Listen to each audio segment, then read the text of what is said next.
Nagpabilin pa sa Philippine Area of Responsibility ang bagyong Betty. Samtang nakataas ang signal number 1 sa pipila ka lugar sa Luzon. Samtang hanging habagat ang makaapekto sa panahon sa Mindanao.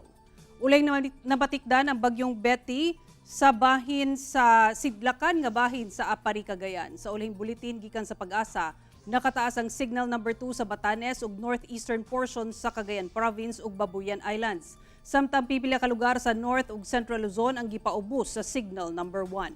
Sumala sa Pag-asa, posibleng muhinay ang lihok sa bagyo sa mosunod nga adlaw ug ginapaabot nga mogawas kini sa par sa adlaw nga Biyernes. Tungod sa bagyo, ginabira niini ang hanging habagat nga magpaulan sa Southern Luzon, Visayas ug Mindanao.